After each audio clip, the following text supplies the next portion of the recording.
Hi అండి, welcome to jalebi talks cooking time. Super market లో దొరికే ఖరీదైన బౌంటీ చాక్లెట్స్ ని కేవలం 3 వస్తువులతో ఇంట్లోనే ఈజీగా పిల్లలకు తయారు చేసి పెట్టొచ్చు. సో ఆ రెసిపీ ఈ వీడియోలో షేర్ చేస్తున్నాను. So home made bounty chocolates తయారు చేసుకోవడానికి ముందుగా మిక్సింగ్ బౌల్లో 1 కప్పు ఎండు కొబ్బరి పొడి వేసుకొని 1/2 కప్పు కండెన్స్డ్ మిల్క్ వేసుకొని మంచిగా కలుపుకోవాలి. కొలతలు కరెక్ట్ గా 1 కప్పు ఎండు కొబ్బరికి 1/2 కప్పు కండెన్స్డ్ మిల్క్ ఉండాలండి.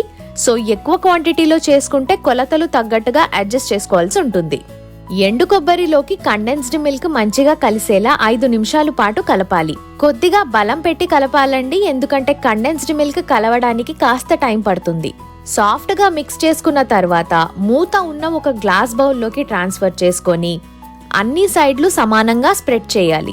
స్పూన్ తో గట్టిగా ప్రెస్ చేస్తూ ఒకే లెవెల్లో ఉండేలా చేయాలి. ఎక్కడ గ్యాప్స్ లేకుండా ప్రెస్ చేయాలండి. ఇప్పుడు ఈ బౌల్ మీద మూత టైట్ గా పెట్టి గంట సేపు ఫ్రిడ్జ్ లో పెట్టాలి. తర్వాత బాగా వేడి చేసుకున్న నీళ్ళని ఒక వెడల్పు గిన్నెలో వేసి పెట్టుకోవాలి.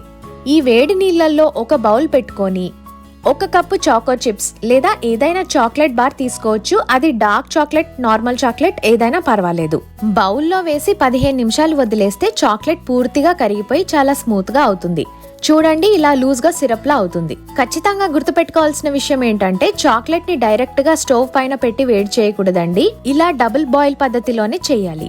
గంట తర్వాత కొబ్బరి మిక్స్ ని ఫ్రిడ్జ్ లో నుండి తీసి సమాన భాగాలుగా కట్ చేసుకోవాలి. ఫ్రిడ్జ్ లో నుండి తీసాక ఇది గట్టి పడుతుందండి, సో కట్ చేయడానికి ఈజీగా అవుతుంది. కట్ చేసుకున్న భాగాలలో నుండి ఒకటి తీసుకొని లడ్డూకి ఉండలు చుడుతున్నట్టు చుట్టాలండి. కాకపోతే రౌండ్ గా కాకుండా పొడుగ్గా చుట్టాలి. వీడియోలో చూపిస్తున్న విధంగా పొడుగ్గా షేప్ లో చేసుకొని 2 సైడ్ల కార్నర్స్ ని నొక్కుతూ షేప్ లోకి తీసుకురావాలి. ఇదే విధంగా అన్ని భాగాలను చుట్టి ప్లేట్ లో పెట్టుకోవాలి. ఇప్పుడు తయారు చేసుకున్న ఒక్కొక్క కొబ్బరి ఉండలను కరిగించుకున్న చాక్లెట్ లో ముంచి అన్ని సైడ్లు చాక్లెట్ తో కోటింగ్ చేసుకోవాలి. కోటింగ్ వేసేటప్పుడు చాక్లెట్ ఇలా లూజ్ గానే ఉండాలి. సో వేడి నీళ్ళలో పెట్టి ఉంచితే గట్టిగా అవ్వకుండా ఉంటుంది. మీరు ఒకవేళ చాక్లెట్ ఫస్ట్ టైం చేస్తున్నట్టయితే షేప్ గురించి అస్సలు ఆలోచించకండి. ఇవి హ్యాండ్ మేడ్ చాక్లెట్స్ కాబట్టి షేప్ అటు ఇటుగా వచ్చినా పర్వాలేదు. కోటింగ్ చేసుకున్న చాక్లెట్స్ ని 30 నిమిషాలు ఫ్రిడ్జ్ లో పెట్టి తీస్తే యమ్మీ కోకోనట్ చాక్లెట్స్ రెడీ. ఇవి ఎయిర్ టైట్ జార్ లో పెట్టి ఫ్రిడ్జ్ లో పెట్టుకుంటే 10 రోజులకు పైనే స్టోర్ చేసుకోవచ్చు. ఈ రోజు షేర్ చేసిన హ్యాండ్ మేడ్ చాక్లెట్స్ రెసిపీ ఎలా అనిపించింది అని మీ కమెంట్స్ పెట్టండి. వీడియో నచ్చితే లైక్ పెట్టండి, కుదిరితే షేర్ చేయండి. మరిన్ని ఈజీ రెసిపీస్ కోసం జిలేబీ టాక్స్ ఛానల్ ని సబ్స్క్రైబ్ చేయడంతో పాటు పక్కనే ఉన్న గంట సింబల్ ని కూడా యాక్టివేట్ చేసుకోండి.